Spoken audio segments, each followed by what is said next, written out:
But it is solid steel, right? There's no buttons, no. How many of you, before you came in here, you thought sword swallowing was fake? It had to be a magician's trick, right? I mean, I did too.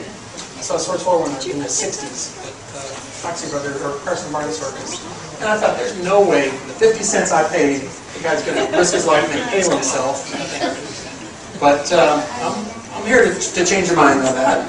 Just to prove that it is a real sword, this is what it's going to do to me. It's going to impale me like this. Well, at least I hope I don't have citrus juice leaking out the other end. But, and this is extremely dangerous. It could kill me. I hope you enjoy it. Citrus juice.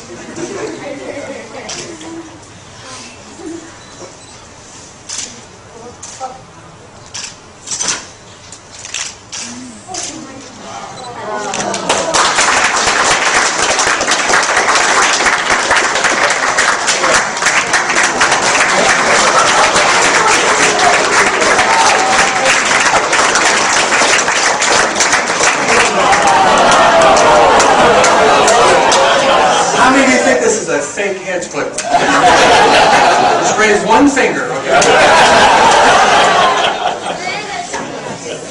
Kids, do not try this at home with your dad's head clippers, okay? My dad always used to tell me, quit using my tools. They hate that.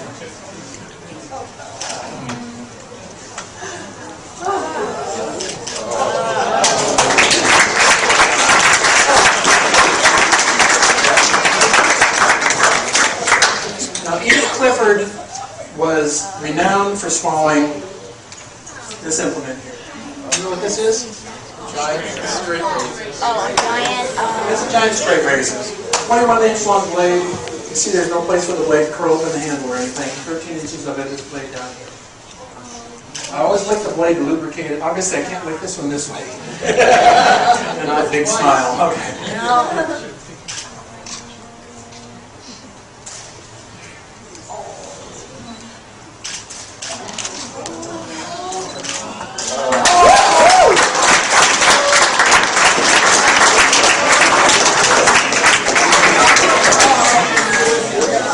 Come to see hedge clipper swallowing or razor blade swallowing.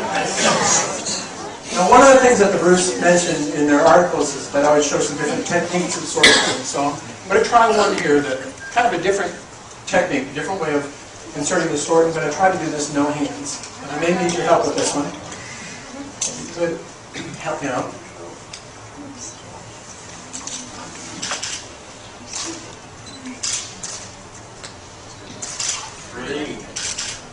Now, for the rest of you in the remedial section of the audience, when I go like this, you're supposed to count with me. If you know the words. Let's practice, shall we? 1, 2, 3. Lost 2, but this is called the drop.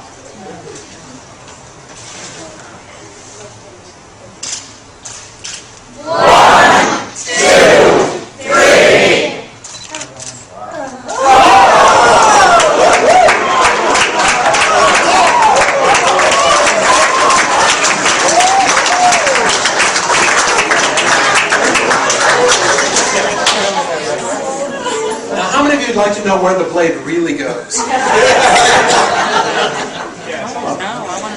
we have any doctors or nurses in the medical community here? A doctor, nurse, brain surgeon, please. You're a throat specialist. Hopefully I don't need your services. But I have my bag card. And what are you? Brain surgeon. Brain surgeon. No, I ask that every time I've never been a brain surgeon. I've been a brain surgeon and a rocket scientist. Now you've met a sword swallower. Boy, are we going to have fun at the next cocktail party. Well, in medical terms, and I'm not a doctor, but I'll try to. My mom is an RN, a nurse, and my dad was an X-ray technician. And I studied Grey's Anatomy, and I stayed in the Holiday Inn Express.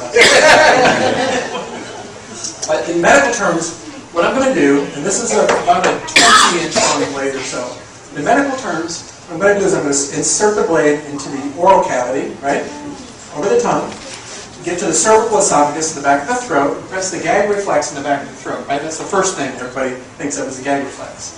Then I go through the hiatal ring up here, behind the combination laryngeum, the cartilage that protects the Adam's apple here, behind the pharynx, I'm sorry, the cartilage that is the Adam's apple, that protects the pharynx, or the larynx, the voice box.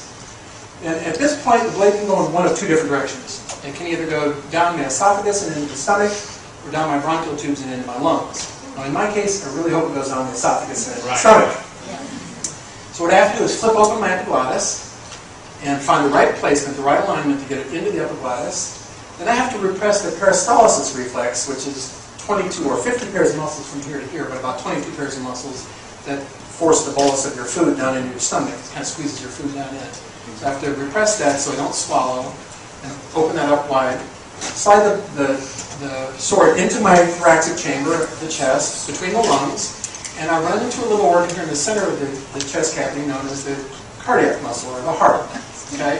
The highest concentration of blood vessels in the human body. It's about 4 or 5 inches long or so.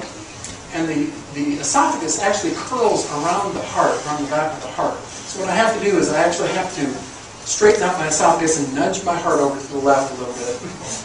So if you watch very carefully, those of you in the front row, you might be able to see my blade with my heart like this, because it'll be leaning right on the heart, separated by about 1/8 of an inch of esophageal tissue. Right? Is that correct? Absolutely. Okay. So I'll nudge my heart aside, press the peristalsis reflex, go past the sternum, past the breastbone here, pass through the diaphragm, past the liver and kidneys, relax the lower esophageal sphincter, which is a really tight rubber band-like thing that closes off your stomach to keep the acid reflux from flexing in. Okay? Relax that, slide the blade down into my stomach, repress the retch reflex in the stomach, okay, and go all the way down to the duodenum or the duodenum. If I go further than that, I'll go all the way down to my fallopian tubes.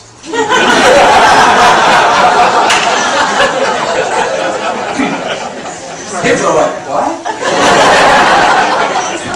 Yeah, I won't go that far. Now that's in medical terms. Now in common terms, in plain old English, for all the rest of you, I'm going to ramble about 2 feet of cold hard steel down my gullet to tickle the bottom of my tummy. Let's see if I can do this one.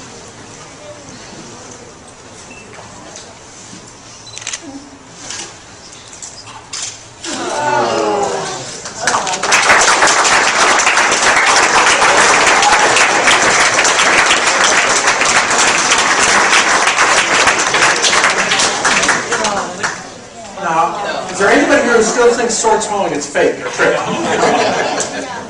Should have given you a little bit more data on it. Now this sword here is about a 36-inch sword with about a 24-inch long blade. This one will go down about to my belt buckle here, or to my belly button or so, if I do everything right. And, sorry, would you check this one out to make sure that it is real? Does it look like a real blade to you? Maybe your fingerprints all over my meal. Hang on to that. Hang on to it. Come right on up here with me. All right. Well, I'm going to have her kind of be my audience volunteer. I'm so glad you volunteered. What I'm going to do now is 3 times more dangerous than regular sword swallowing. Danger number 1. When I attempt to drop the blade into my body, no hands, like this, okay? So we know 29 people that have died doing this. I've ended up in the hospital a couple times. Danger number 1, drop it into the stomach. Danger number 2, while I've got the blade in my stomach, I'm going to attempt to double my body directly in half and bow at the waist, like this. Hopefully without impaling any internal organs. Okay? Then, if any of you would like to have photographic proof that sword swallowing really is real, this is your chance of a lifetime, take out your cell phones, your cameras, get a snapshot of this. What I will do is I'll bow this way, come all the way down, you can see all the way down the blade, all the way down to the pit of my stomach, and this way, a little hard. Snap a picture, but I'll be coming around this way, and then, what is your name? Cynthia. Thank you very much, Cynthia. Cynthia gets to be the one to extract the blade from the pit of my stomach. What that means is, when I come around to you, you'll take the blade and just pull it straight out like this and hold it right over your head, and everybody will give you a big round of applause, okay?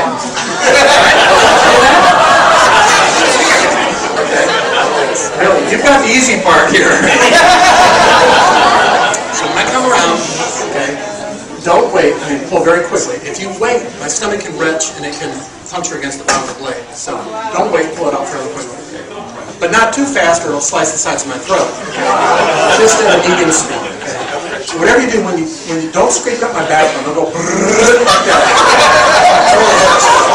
it straight out like this. And whatever you do, don't do this. Don't go, okay? It's not a joystick, okay? And don't go like this, don't push. You got it? You think you can do that? All right, good. Try. All right. This is 3 times more dangerous than regular sword swallowing.